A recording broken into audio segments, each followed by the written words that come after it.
Hello students, कक्षा तीसरी विषय हिंदी में आज हम लेसन 10 रीड करेंगे। लेसन का नाम है बच्चों बादल आए। पर्यावरण की रक्षा करना हमारा कर्तव्य है। जब बादल बरसते हैं तभी खेतों में अन्न उपजता है। पेड़ पौधे खुश होते हैं, मोर नाचते हैं, हर तरफ आनंद ही आनंद होता है। लेकिन कुछ लोग स्वार्थवश पेड़ों को काटते हैं और प्रकृति संतुलन को बाधित करते हैं। बच्चों, अब हम करेंगे लेसन रीड। धरती के बनने के बाद पेड़ पौधे आए, फिर तरह तरह के पशु पक्षी आए। उस समय अधिकांश क्या होता बच्चों? अधिकतर धरती पर वन थे। धरती के निचले भाग पर सब जगह पानी और पशु पक्षियों से भरे जंगल थे। फिर धरती पर मानव आया। उसने घर बनाना शुरू किया। इसके लिए उसने वन काटे। मनुष्य का स्वभाव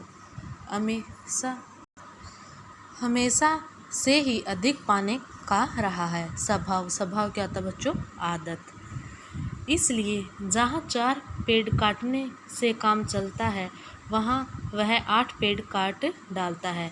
मानव की इस हरकत क्या होता बच्चों? शरारत का बादलों को बहुत दिनों तक पता नहीं चल पाया। इसलिए बादल आकाश में आते रहे और पानी बरसाते रहे। धीरे धीरे बादलों को पता चल गया कि कई जगह पेड़ हैं ही नहीं, पेड़ों के स्थान पर घर बन गए हैं और पेड़ काट डाले गए हैं। बादल गुस्से से गरजे और लौट गए। बादलों को पेड़ों से बहुत प्रेम था। बादल पेड़ों को बुलाने पर ही तो पानी लेकर आते थे। मनुष्य अब खेती करने लगा, पर बिना पानी के खेती कैसी? मनुष्य इंतजार करता कि कब बादल आए, मेघ बरसे और खेतों में अन्न उपजे, पर बादल तो मानव से नाराज हो गए थे। अब जब मौसम का अधिकांश समय बिना वर्षे गुजर गया तो मानव समझ गया कि उसने बहुत बड़ी गलती की है। उसने घर की छत पर खड़े होकर बादलों को बहुत पुकारा, पर बादल नहीं आए। पानी न बरसने पर पशु पक्षी सबको कष्ट हो रहा था। मानव के कहने पर सबने बादलों से प्रार्थना की। कोयल ने बहुत उत्साह और मधुरता से गाना गाया। उत्साह क्या होता है? जोश। मानव ने मोरों से बादलों को प्रसन्न करने के लिए कहा। मोरों की आवाज़ तेज होती है और वे पंख फैलाकर नाच भी सकते हैं।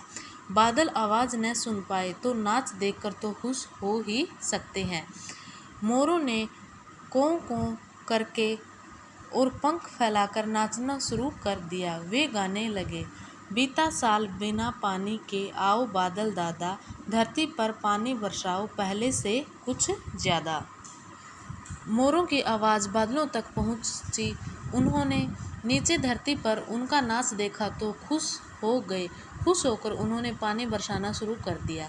नदी, तालाब, समुद्र आदि सब लबालब भर गए। ऊपर तक लबालब क्या होता बच्चों? ऊपर तक भर गए। वन में हरियाली लौट आई, फसलें भरपूर हुई और मानव ने वनों को न काटने का निश्चय कर लिया।